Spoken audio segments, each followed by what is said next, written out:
Assalamualaikum warahmatullahi wabarakatuh. Bertemu lagi dengan Bu Dani dalam pelajaran tema. Hari ini kita akan belajar tentang pertumbuhan dan perkembangbiakan tanaman. Nah, sebelum pelajaran dimulai, marilah kita berdoa bersama-sama. Sikap berdoa, tangan diangkat, kepala ditundukkan, berdoa dengan khusyuk, berdoa mulai. A'udzubillahi minasyaitonirrajim. Bismillahirrahmanirrahim.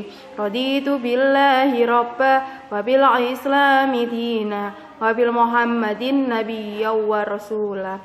Rabbi zidni ilma warzuqni fahma. Amin ya rabbal alamin.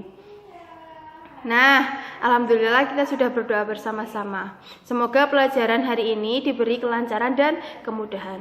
Langsung saja ya ke materi. Simak materi dari Bu Guru. Hari ini kalian belajar tentang pertumbuhan dan perkembangan tumbuhan ya. Ada tiga materi atau 3 bab. Yang pertama itu pertumbuhan dan perkembangbiakan tanaman. Yang kedua jenis-jenis perkembangbiakan tanaman. Dan yang terakhir latihan soal. Coba teman-teman di rumah silahkan buka halaman 144. Nah, di buku teman-teman dan di layar Bu Guru, di situ ada beberapa tanaman ya. Ada jahe, ada kentang, ada ketela pohon, ada bawang merah, ada daun cocok bebek, dan pohon pisang. Nah, tanaman memiliki daur hidup dan cara berkembang biak yang berbeda. Ada tanaman yang memiliki cara berkembang biakan secara alami. Nah, yang secara alami itu bisa dengan biji, tunas, umbi, ataupun spora. Contoh tanamannya itu ada mangga, pisang, bambu, jeruk, semangka. Sedangkan perkembangbiakan buatan adalah proses perkembangbiakan tumbuhan dengan bantuan manusia. Contohnya adalah pencangkokan, ya. Selanjutnya, kita mengenal satu-satu ya cara perkembangbiakan tumbuhan. Yang pertama, teman-teman bisa membuka halaman 154. Perkembangbiakan tumbuhan dengan cara biji-bijian. Nah, sebagian besar tumbuhan berkembang biak dengan biji. Tumbuhan dewasa akan berbunga dan menghasilkan buah. Di dalam buah terdapat biji. Biji berkembang menjadi tanaman baru. Tanaman baru tumbuh menjadi dewasa dan berbuah. Nah, perputaran tahapan perkembangan tersebut membentuk sebuah siklus atau daur hidup. Nah, ini dinamakan daur hidup tumbuhan, ya. Jadi, ada beberapa tanaman yang cara berkembang biaknya dengan biji. Ada buah mangga atau pohon mangga, semangka, melon, itu cara berkembang biaknya dengan biji-bijian. Setelah cara berkembang biak dengan biji-bijian, selanjutnya perkembangbiakan tumbuhan dengan tunas. Teman-teman di rumah bisa membuka halaman 156. Nah, di gambar ada beberapa pohon atau tanaman. Yang pertama, daun cocor bebek, pohon pisang, dan tanaman bambu. Nah, perkembangbiakan tunas itu apa sih? Nah, perkembangbiakan tunas adalah anakan yang tumbuh di dekat tumbuhan induknya. Tetapi ada juga tunas yang tumbuh di daun induknya, seperti tanaman cocor bebek. Nah, gambar-gambar di atas merupakan tanaman yang berkembang biak dengan tunas. Pisang berkembang biak dari tunas batangnya. Cocor bebek dari tunas daunnya, dan bambu juga dengan tunas. Ini coba lihat. Nah, di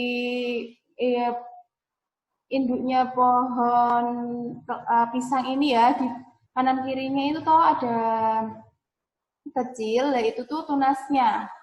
Di pohon bambu juga ada di samping kirinya, itu dinamakan tunasnya, tunas pohon bambu. Sedangkan kalau daun cocor bebek, tunasnya itu berada di daunnya. Di kanan kiri daunnya itu tunas daun cocor bebek. Nah, selanjutnya perkembangbiakan tanaman dengan umbi. Teman-teman bisa membuka halaman 167. Ada beberapa tanaman ya, ada wortel, ada bawang merah, ada bunga terus ada ketela pohon. Nah, gambar-gambar tumbuhan di samping adalah contoh tumbuhan yang berkembang biak dengan umbi batang, umbi lapis, dan umbi akar. Jadi, kalau perkembangbiakan tanaman dengan umbi itu dibagi ada 3 ya, ada umbi batang, umbi lapis, dan umbi akar. Nah, kentang dan ubi jalar itu berkembang biak dengan umbi batang, sedangkan bawang dan bunga bakung ini yang ada di gambar itu berkembang biak dengan umbi lapis. Dan wortel serta singkong, ini wortel dan singkong berkembang biak dengan umbi akar. Nah, apa sih Bu bedanya umbi akar, umbi batang, dan umbi lapis? Coba Bu Guru terangkan satu-satu ya. Yang pertama, umbi akar. Umbi akar adalah akar yang tumbuh membesar karena berisi cadangan makanan. Contohnya wortel, jahe, ketela pohon ini dinamakan umbi akar karena yang di dalam akarnya itu yang bisa dimakan. Yang kedua itu umbi batang. Umbi batang merupakan modifikasi batang yang berada di dalam tanah dengan ujung membesar dan membentuk umbi.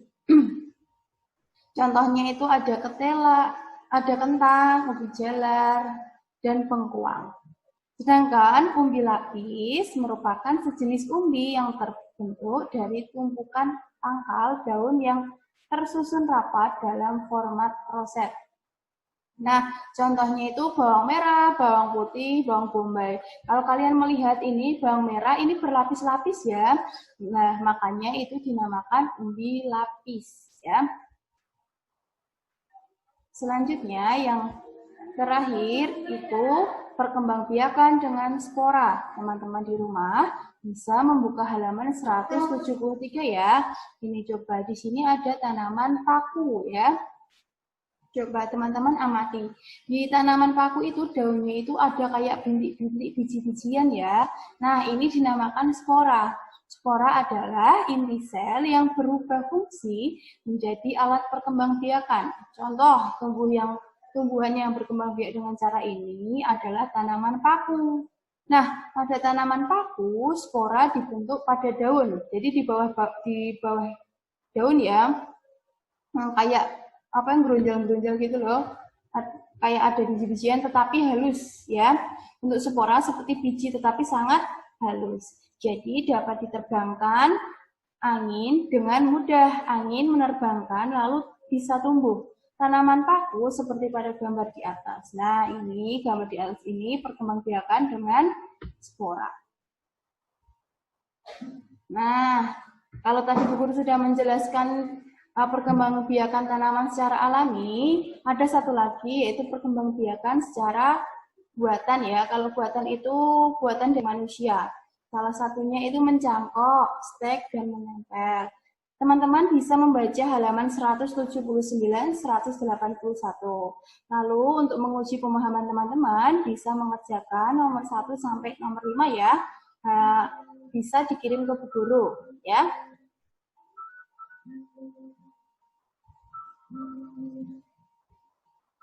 Nah, sekian materi pada hari ini. Selamat belajar. Semoga Allah memudahkan. Alhamdulillah hari ini kita sudah belajar tematik. Nah, yang belum mudeng atau belum jelas bisa tanya langsung ya WA ke Bu Guru. Boleh video call, boleh chat, boleh voice note. Untuk mengakhiri pelajaran pada hari ini, marilah kita berdoa bersama-sama. Sikap berdoa, tangan diangkat, kepala ditundukkan. Berdoa dengan khusyuk, berdoa mulai. A'udzubillahi minasyaitonirrajim. Bismillahirrahmanirrahim. Wal asri innal insana lafi khusrin illa alladziina amanu wa amilus solihati wa tawasaw bil haqqi wa tawasaw bis sabr. Alhamdulillah kita sudah berdoa bersama-sama. Semoga ilmu yang kalian dapatkan bermanfaat ya. Bu Guru akhiri. Wassalamualaikum warahmatullahi wabarakatuh.